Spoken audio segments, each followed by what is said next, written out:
You know, the world that we live in has changed drastically. Everybody has been practically forced to live their lives online. So there's never been a more important time to be comfortable with technology than now. Every morning on New Day, we'll give you the very latest on technology. We'll talk about the latest gadgets, hardware, apps, and software so that you stay up to date when it comes to tech. Watch New Day every weekday, 6 a.m. for news and more. Only here on CNN Philippines.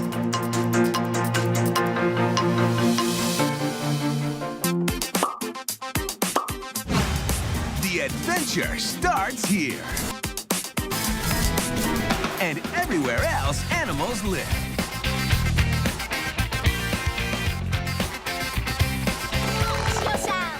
This is CNN 10. My name is Carlo Jesus. Samahan ninyo kaming pasikatin ang mga kaalaman.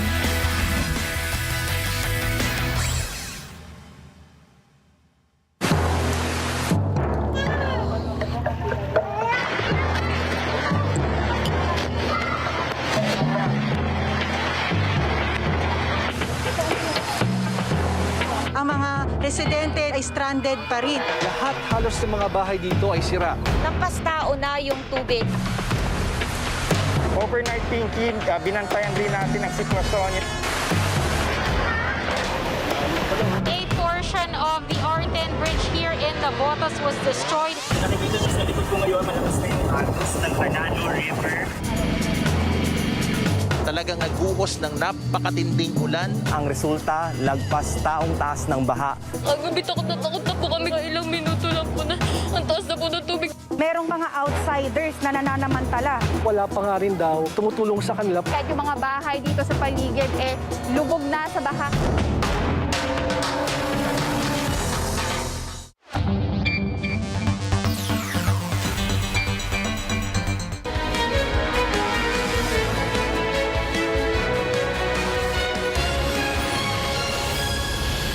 This is Newsnight, where we go above and beyond the headlines. I'm Mai Rodriguez, sitting in for Pia Ontiveros. Tonight on the program, Bongbong Marcos claiming victory in the 2022 presidential race as the partial and unofficial counts show he is the apparent winner. Welcome news for consumers. Power distributor Meralco says you can expect lower electricity bills this month. And will the UP Fighting Maroons make history and win their first championship after more than 3 decades? Or will the Ateneo Blue Eagles keep its campaign for a 4-peat overall win?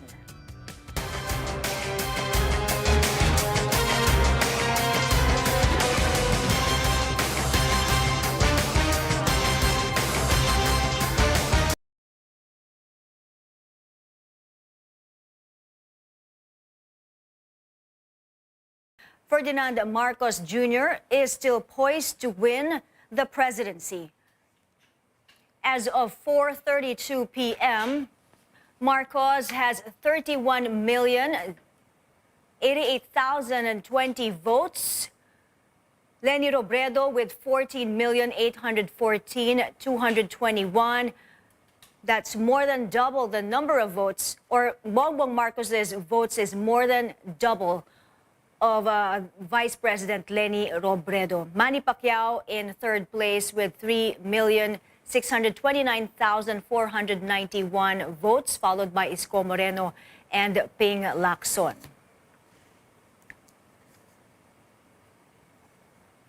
On to the vice presidential race, Sara Duterte keeps her wide lead over Kiko Pangilinan. Duterte has 31,543,514 votes. Kiko Pangilinan with 9,227,196, followed by Tito Soto, Doc Willie Ong, and Lito Atienza at number 5.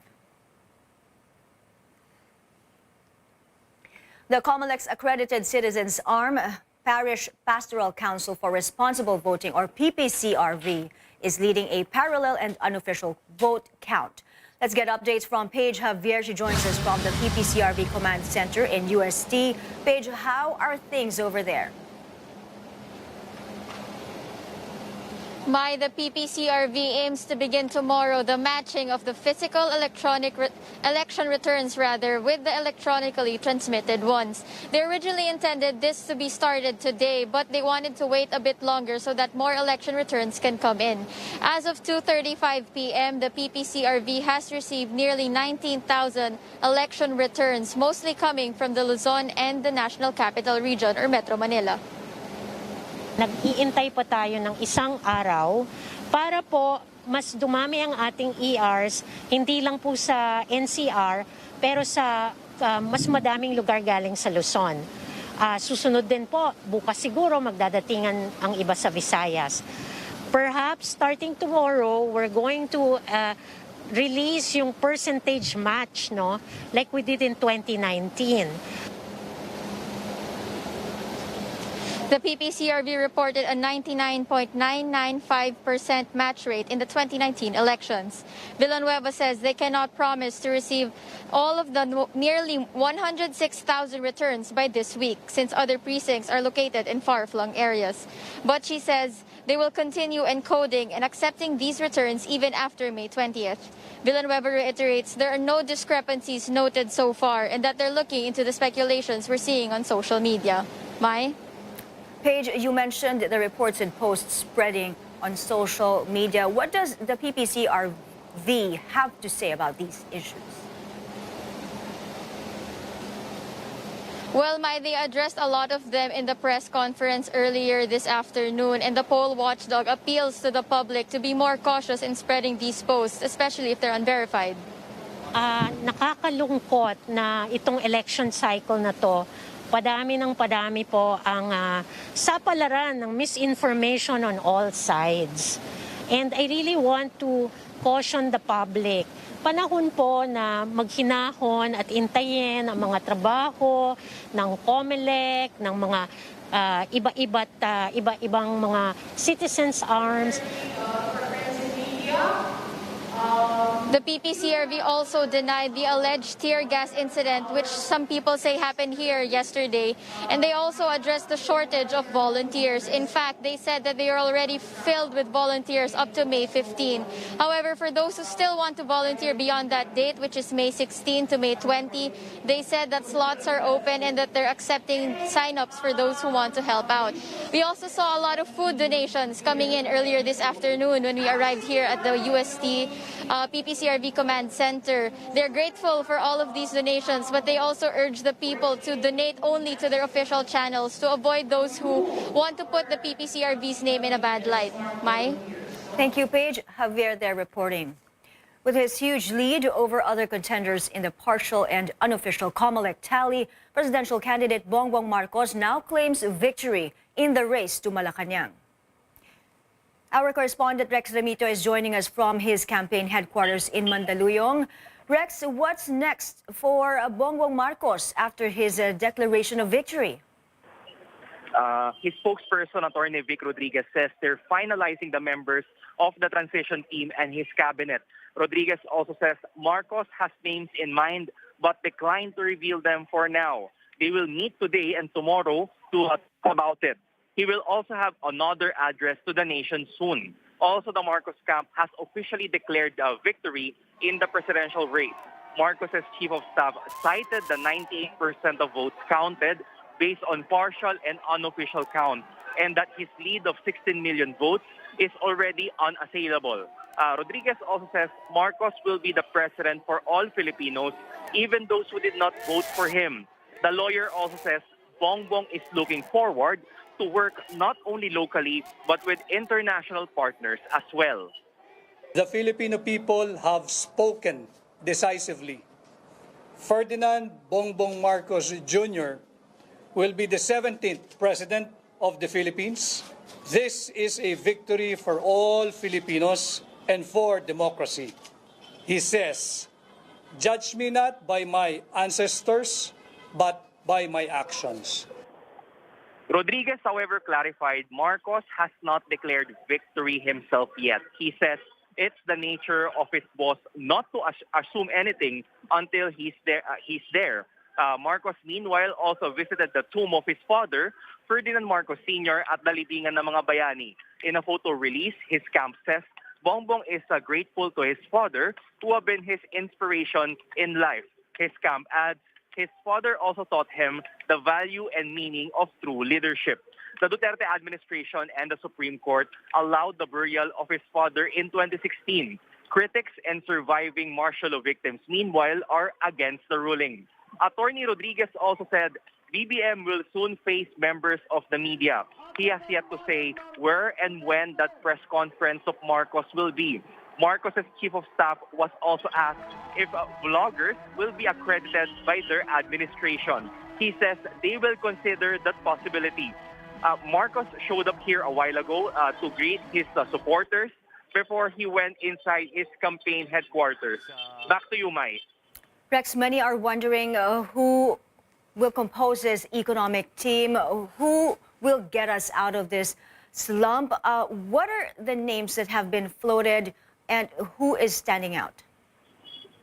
Well, Rodriguez declined to name any of his possible cabinet members. He said that they haven't thought about things beyond the May 9 elections, but they're saying, or Marcos rather, said in his past interviews that they will get the most competent cabinet members as possible and those whom he had working experience with. Mai. Thank you, Rex Demetrio there reporting. Senator Manny Pacquiao is the latest among presidential candidates who have accepted defeat. In a 2-minute video message, the senator said it's time to give unity a chance to move the country forward. The people have spoken. Tapos na ang halalan kaya't bigyan naman natin ng pagkakataon ang pagkakaisa para sa kapayapaan at kaunlaran ng ating bansa. Bilang isang boxer at atleta, marunong akong tumanggap ng pagkatalo. Sana lang kahit talo ako sa laban na ito, panalo pa rin ang mga kapwa ko Pilipino. Sa ating susunod na Pangulong Bongbong Marcos, ako ay nananalangin para sa tagumpay ng iyong administrasyon na maraming mga mahihirap ang maiangat ang buhay at matulungan. Manila Mayor Isko Moreno, Senator Ping Lacson, Labor Leader Leody de Guzman, and Muslim businessman Faisal Mangondato earlier conceded defeat. Unlike Pacquiao and other candidates, Leni Robredo has yet to concede defeat. Robredo, Marcos's arch-rival, is second in the partial unofficial presidential count. The vice president has appealed to her supporters to accept whatever the results may be. But for now, she is asking them not to lose hope, as this is only the beginning of the, quote, fight for good governance. Robredo will hold a pasasalamat for all supporters with running mate Kiko Pangilinan at Daliwasang Aurora, Quezon City Circle on Friday.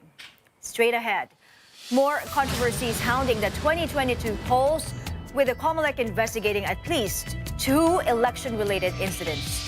While consumers will see lower power rates, with Meralco set to reduce charges this month. This is Newsnight on CNN Philippines.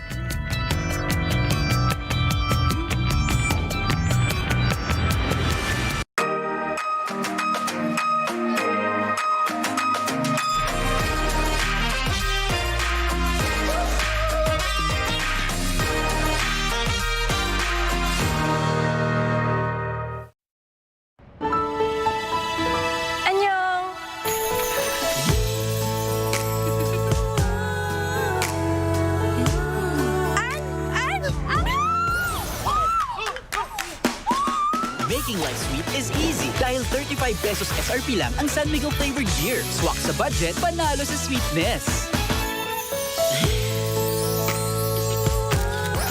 Uy, sweet! Make life sweet with San Miguel flavored beer. LG OLED Evo, self-lit pixels, delivers deep black and true-to-life colors. Light up your world with the best TV technology in this era. LG OLED Evo. Kids may now be allowed outside, but the pandemic is not over. Always observe social distancing and bring safety essentials. Keep them safe inside and outside the house. Help strengthen their immunity with Saline Plus.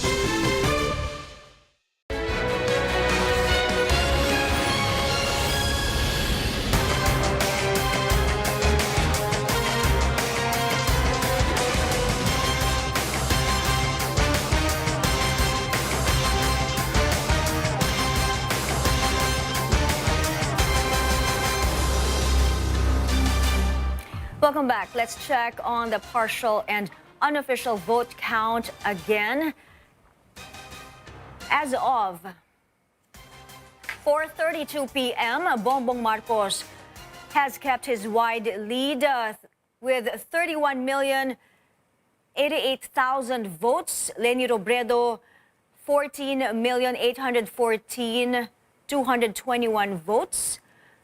Manny Pacquiao with 3,629,491, followed by Isko Moreno and Ping Lacson. Moving on to the vice presidential race, Sara Duterte keeping her lead, also 31,543,514. Kiko Pangilinan at number 2 with 9,227,196 votes, followed by Tito Soto, Doc Willie Ong, and Lito Atienza. Let's check who's leading in the Senate. Actor Robin Padilla has kept his #1 spot with over 26 million votes, followed by Loren Legarda with over 23 million votes, or close to 24 million. Rafi Tulfo at number 3 with over 23 million votes. Win Gatchalian at number 4 with over 20 million votes. Cheese Escudero number 5 with over 20 million votes. Mark Villar at number 6 with 19,198,425 votes, followed by Alan Peter Cayetano. Number 8 is Mig Zubiri. Tesdaman Joel Villanueva at number 9, and JV Ejercito at number 10 with over 15 million votes. Risa Ontiveros at number 11 with 15,226,186. Jinggoy Estrada at number 12 with 14,961,241. And Jojo Binay at number 13 with over 13 million votes, followed by Herbert Bautista at number 14 with 12,935,751 votes. All eyes are on poll watcher PPCRV as cheating allegations surface in the presidential race, where Marcos and Robredo are in the top 2. Chief anchor and correspondent Pia Ontiveros spoke to PPCRV chairperson Myla Villanueva and political consultant Edwin Lacerda on politics as usual last night. Let's listen to their insights. I will shift towards the PPCRV count, and I'm sure you feel that, right? Yes, we feel a lot of things, Pia. Of course, there's a lot of emotion, there's a lot of disinformation. So we're taking steps as the day goes on, and there are big interest in certain things. First of all, we, as usual, and is common, we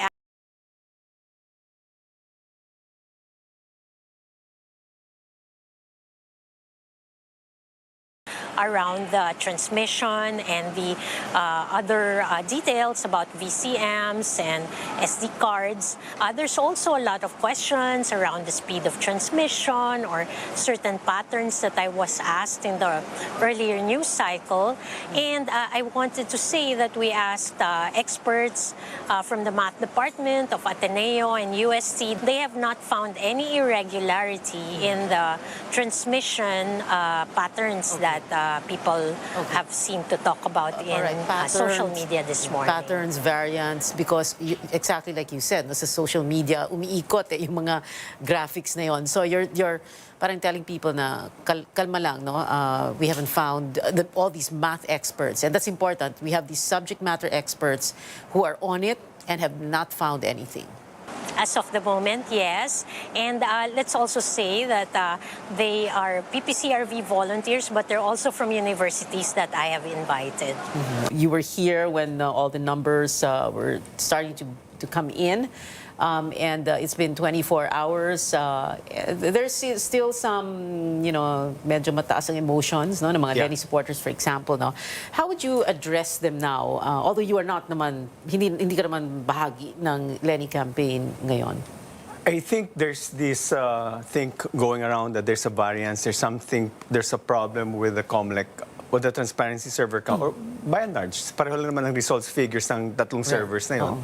So they're questioning that. So I think may belief sila na nadaya si Lenny, and therefore we should make sure that the count is the real count is tabulated.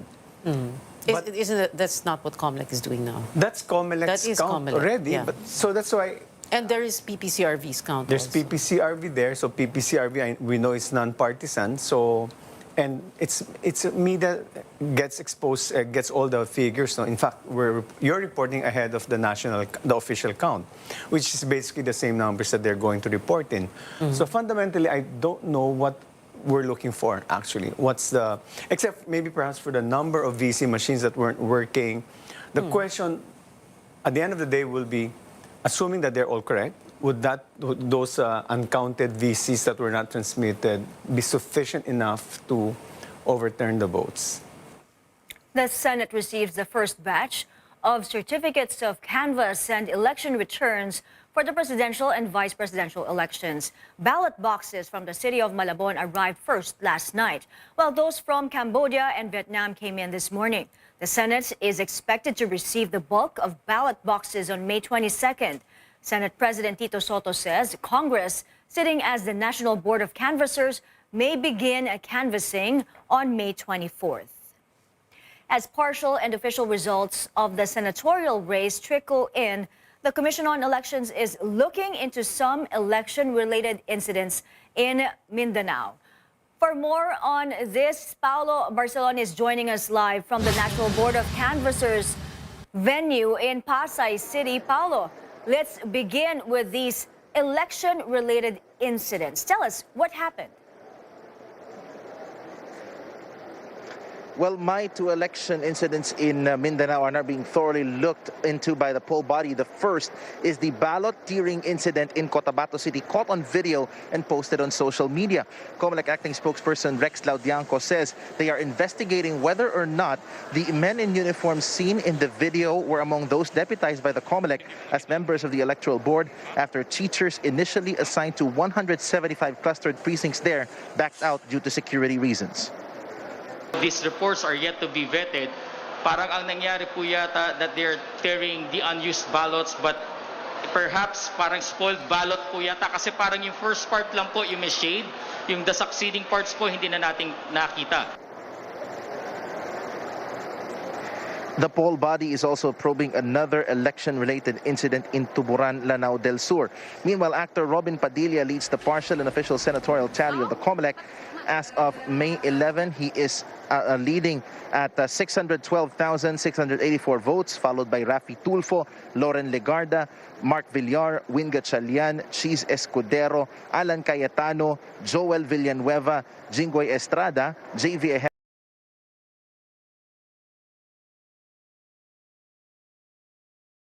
Now, these votes that I mentioned might cover 7 areas in the Cordillera region, namely Baguio City, Abra, Ifugao, Benguet, Apayao, Kalinga, Mountain Province, as well as Malabon City.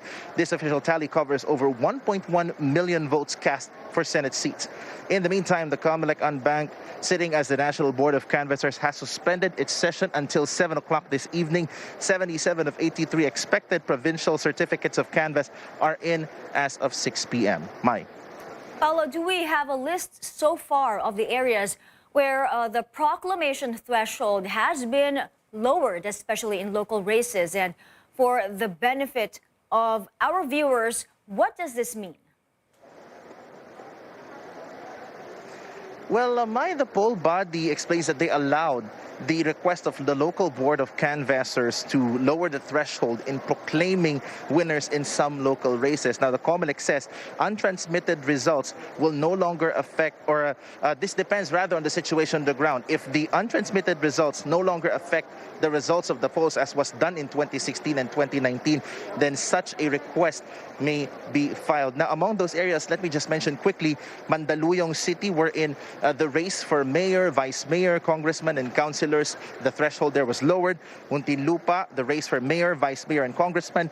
Taguig, the congressional race for the 1st District, mayor, vice mayor, and councilors, as well as the mayoralty race in Montalban, Rizal, and the vice mayoralty race in Naik, Cavite. Now, it's important to note that the decision to lower the threshold to proclaim depends on the position. So, for example, one moves to declare to lower the threshold, let's say for mayor, it's only for the mayoral position, and it will not affect the threshold of other positions, Mike. Paulo, when do we expect the proclamation of winning senators and party list groups? Is it likely to happen within this week? Well, COMELEC Commissioner George Garcia says they are optimistic that they will be able to proclaim the 12 winning senators and the party lists by Sunday. Now, that's because, especially for the party list race, it entails computation of actual votes, and which will determine which among the party lists will get the 63 seats up for grabs. As for the senators, they're hoping, Mai, that by Sunday they're able to proclaim all 12 senators to avoid a situation wherein there's what they call a partial proclamation, meaning, for example, the first 5 or the first 6 followed by the other 6. So they're optimistic that with the pace of the current counting and the transmissions, they're able to make these proclamations by Sunday. Mai. Paulo, we are getting word that the COMELEC has declared a failure of elections in some areas. Can you tell us more about this? Well, yes, just moments before we went on the air, the COMELEC said that the towns of Tubaran, Butig, and Binidayan in Lanao del Sur declared a failure of elections. So these declarations were made by the COMELEC. And according to the resolution that was released to us minutes ago, they are saying now that the special elections in Barangay Ragayan in Butig, Barangay Pindolonan in Binidayan and the involved barais of Tubaran will be held on May 15 or on a date that the COMELEC unbank seems proper. This is because, this is due to different incidents. The town the one in Butig says the AFP failed to retrieve stolen official ballots while one policeman, while stabbed, was while protecting the vote counting machines. The one in Binidayan says violence resulting to the damage of VCMs and official ballots. Meanwhile, in Tubaran, the reason for the failure of elections was violence, threats, and intimidation. Mai. Thank you for that update. Paulo Barcelon reporting live from the National Board of Canvassers site in Pasay City.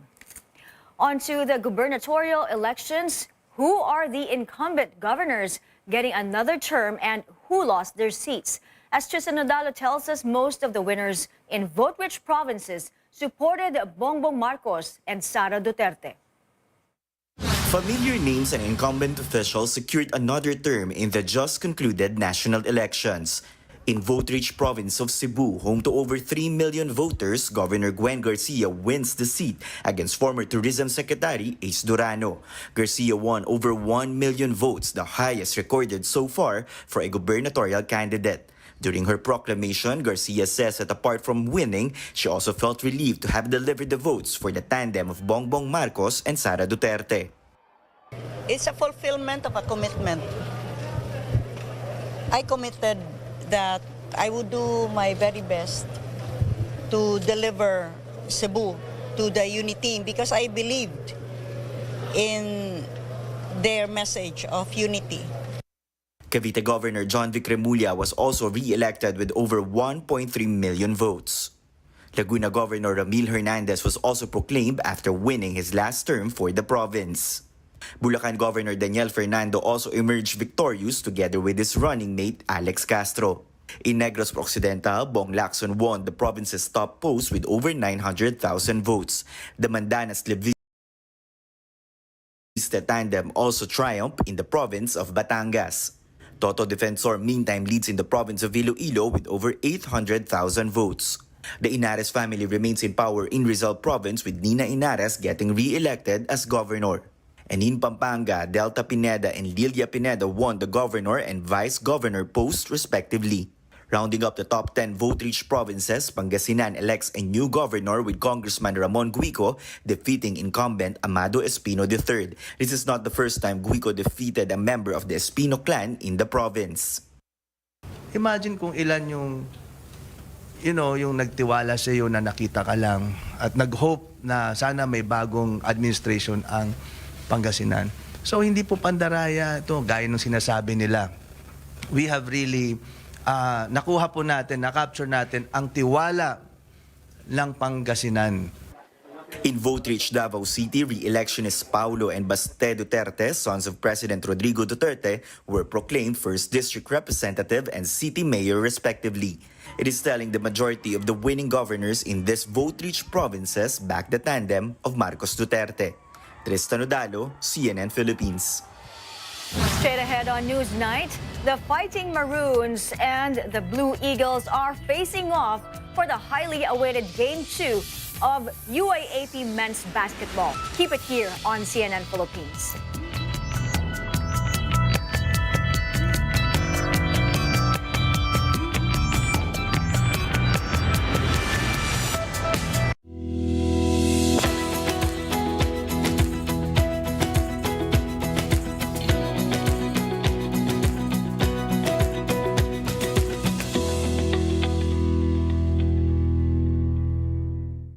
Exodus 18:21. But you choose from the people capable men, God-fearing men, men of truth, those who hate bribes, and put them over the people as rulers of thousands, rulers of hundreds, rulers of 50s, and rulers of 10s.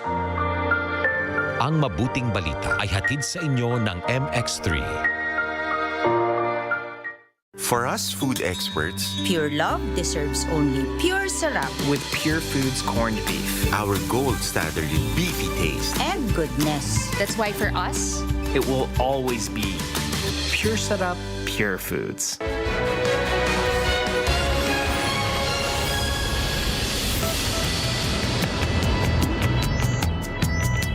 Welcome back. Consumers of power distributor Meralco will expect lower charges this month. Meralco is cutting power rates by 12 centavos per kilowatt hour this month.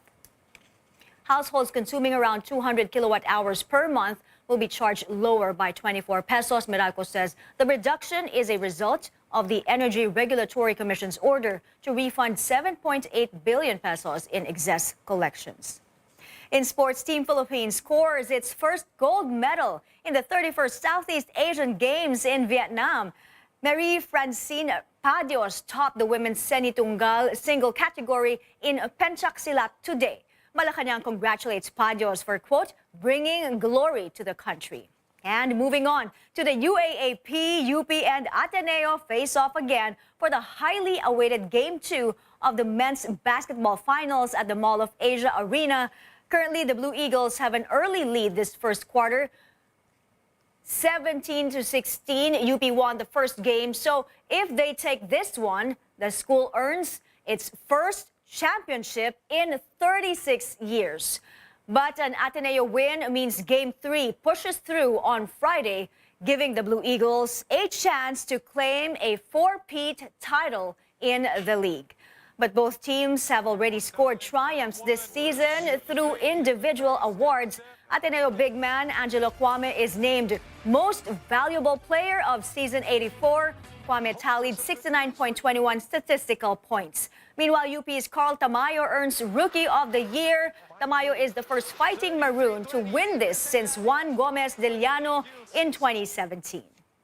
And that's it for tonight. Join me again on News.ph at 7 p.m. I'm Mai Rodriguez, sitting in for Pia Ontiveros on Newsnight, where we go above and beyond the headlines.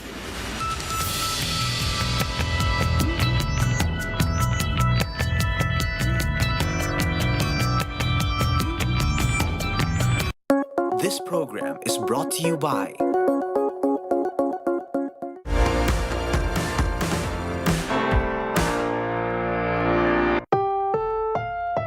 This program is rated PG. Autism awareness is growing rapidly. Unfortunately, many still hold beliefs about autism that are untrue. This lack of understanding can make it difficult for people to receive the proper support they need. Autism spectrum disorder is a developmental disability that can cause challenges in communication, social skills, behavior, and learning.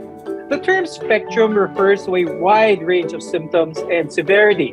While there's no cure for this condition, intensive and early treatment can make a huge difference in people's lives. I'm Dr. Freddy Gomez, and we bring you the knowledge and care you need and deserve. You're watching MedTalk Health Talk only on CNN Philippines.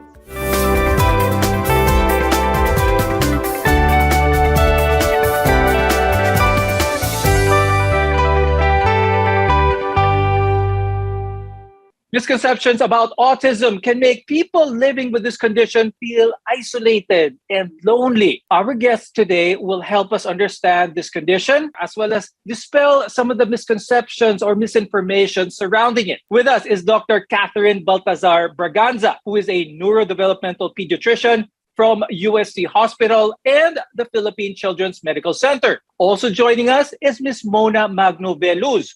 She is the National President of Autism Society Philippines. Now, let's go through some of the more common misconceptions about autism. I'll start off with that all people with autism have the same skills as well as difficulties or challenges. I'll start with Ms. Mona. What is the truth with that, Ms. Mona? The truth is, autism, like you said, is a spectrum. In our experience, it is not even just a flat, straight line. It is a sphere. So somebody who may be very, very intelligent may have debilitating anxiety. Somebody who may not be verbal can be such a talented artist. So in fact, even the terms low functioning, high functioning is something that is deceiving because they are so different and so valid. The autism of my son is very different from how the autism manifests in, for example, the clients of Dr. Kat. But I'd like to go to another misconception, and that is that children with autism are unruly, noisy, very aggressive, very awkward in social situations, maingay. Now, there are those with autism who may shout or hit when distressed, but this isn't the case for all. It's rare for someone with autism to intentionally cause harm to someone else or another person. Ms. Mona, why are some perceived to be as aggressive? When somebody on the autism spectrum cannot express themselves, or they may have other conditions, like sometimes they are unable to sleep at night, or they have gut issues, masakit ang tiyan nila. Syempre, paggising nila, they're going to be agitated. So what we see as aggressive behaviors or sometimes unruly behaviors, especially in the classroom, is not just that. That is a manifestation of other sensory or medical issues that that person on the autism spectrum may have. Another misconception is that people with autism aren't capable of forming meaningful relationships as well as friendships. They often have very strong bonds with important people in their lives, and they can fulfill relationships with family, friends, partners, and children. Dr. Catherine, this time, please tell us more about this. Yan ang misconception na kapag autistic ang isang tao, hindi siya makaka-form ng relationship. Maybe the reason why people think of it as that is because they have difficulties with social emotional reciprocity. So they think if a person with autism would be approached, they would have a different way of communicating what they are thinking or their thoughts. That's why they think they couldn't form special relationships. But you are right, they do form special relationships with their loved ones. We feel that as their doctors, and also the teachers could attest to that. But another common misconception is that people with autism have an intellectual disability. Now, some people with the condition do have this, but others have IQ within the typical range or even higher. Now, we shouldn't restrict their opportunities for education and social interactions by making assumptions about their intellectual abilities. Dr. Catherine, can you expound a little bit on this? Recent studies would say that only 30% of children with autism would have intellectual disability. So that's a common misconception, maybe because sometimes they do not know how to respond well. So the people would think, oh, maybe they have intellectual disability because it's one of their core deficits. But no, a lot of people with autism would have high IQ. They would just have interest. They would master those interests and do good on it. People with autism have difficulty expressing their feelings or express them differently, but they're capable of feeling the full spectrum of emotions. Ms. Mona, please explain on this concept and why this is so. They are capable of those feelings, but they express it in a different way. So somebody who is very interested in you and wants to connect with you, for example, may start talking about their interest. They would be obsessed with a TV show and that's all they would talk to you about. It's not about that show that they're expressing. They are expressing their interest in you, and that is their only way that they know how to connect. In terms of the feelings, they also may have difficulty in expressing it in facial expression.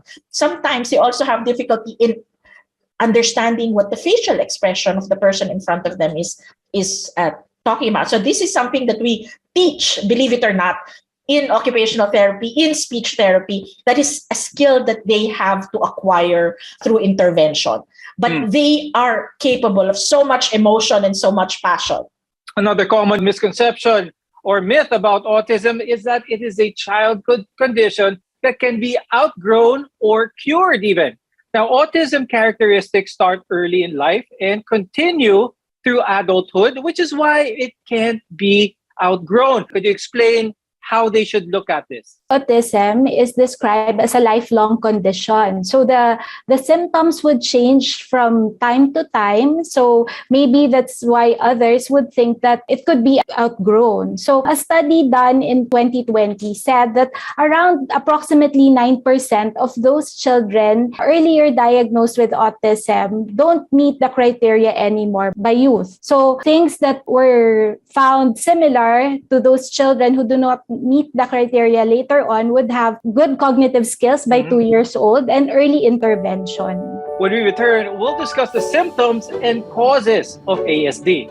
We're your connection to healthcare. You're watching Med Talk Health Talk.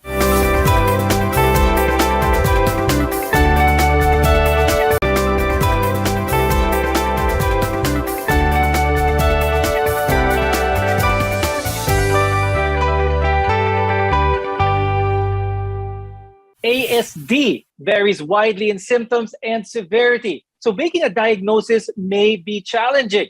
I'm Dr. Freddy Gomez, and you're watching Med Talk Health Talk.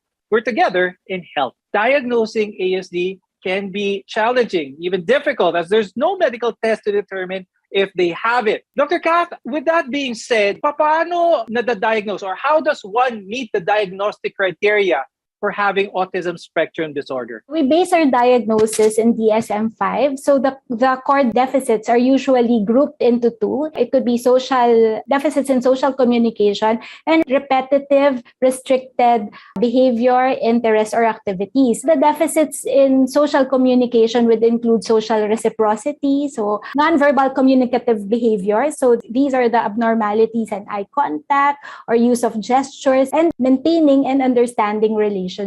Symptoms for the repetitive restricted behavior, interests, or activities would include stereotype or repetitive motor movements. That's what others would always see, the hand flapping, repetitive jumping or clapping, insistence on sameness or inflexibility to the routines, and hyper or hyposensitivities to sensory input. Many children don't receive a diagnosis until they're much older.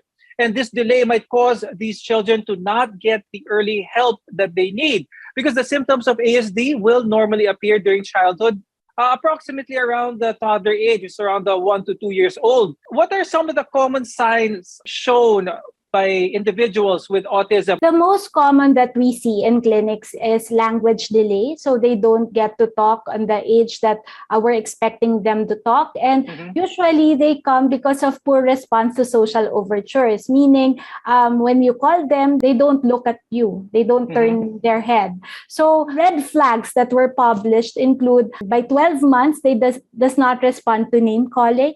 So that's also the most common symptom that we see.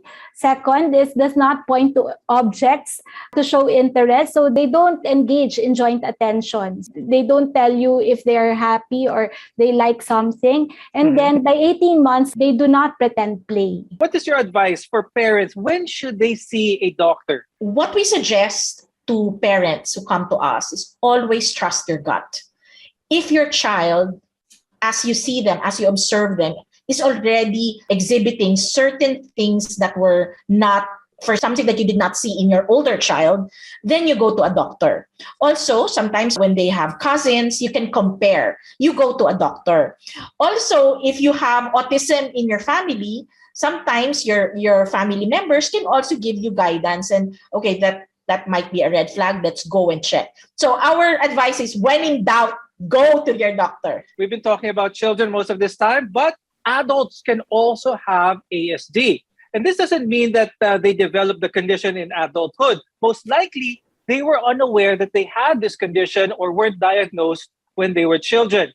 Ms. Mona, what are the symptoms of ASD in adults? The reason why people get to a certain age and not be diagnosed, they have a term for it. They call it masking.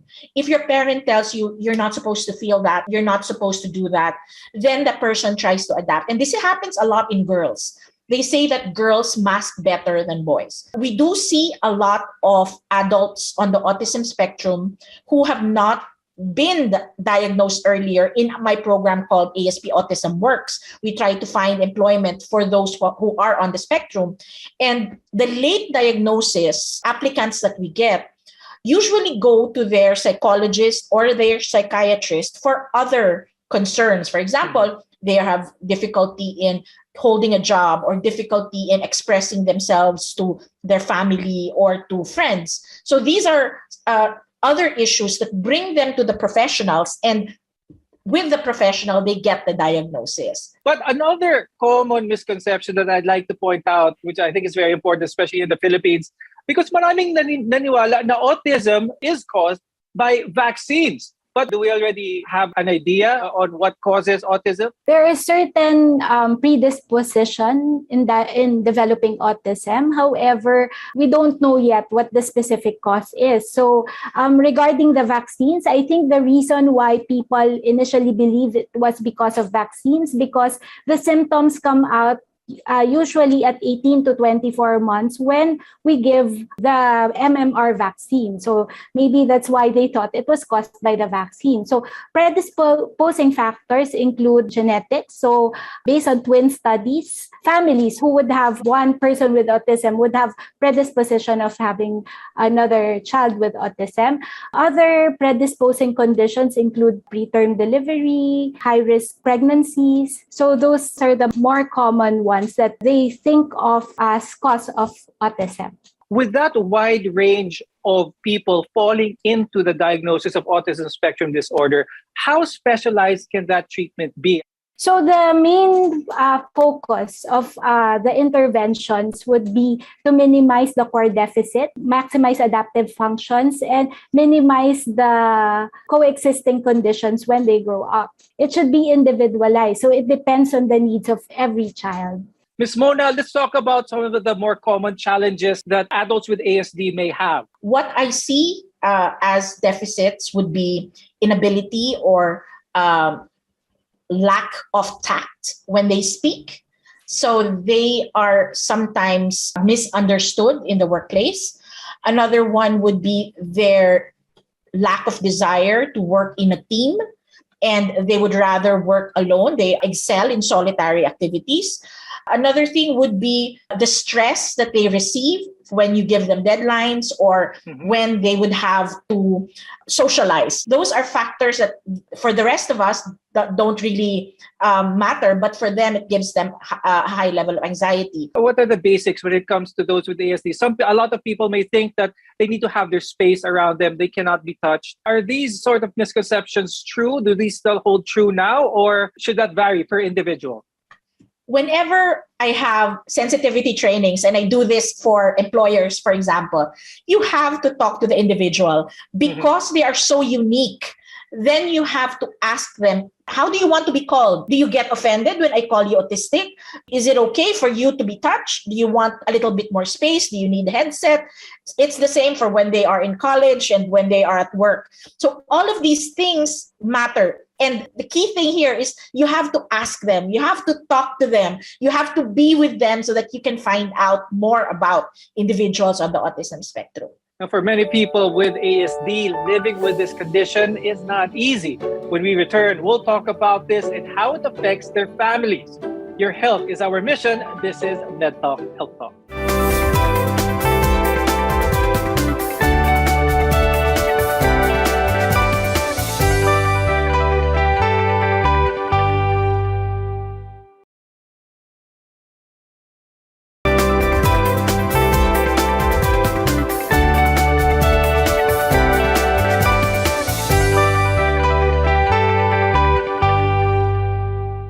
Persons living with ASD often need support from family as well as other people around them. Now, we're here to discuss how you can help people living with ASD. I'm Dr. Freddy Gomez, and you're watching MedTalk Health Talk, where your healthcare always comes first. Dr. Catherine, what are some of the treatment management options with someone who is diagnosed with ASD? We usually refer our patients initially for occupational therapy to work on their behavior so that the therapist could help them sit for a long time, pay attention when taught.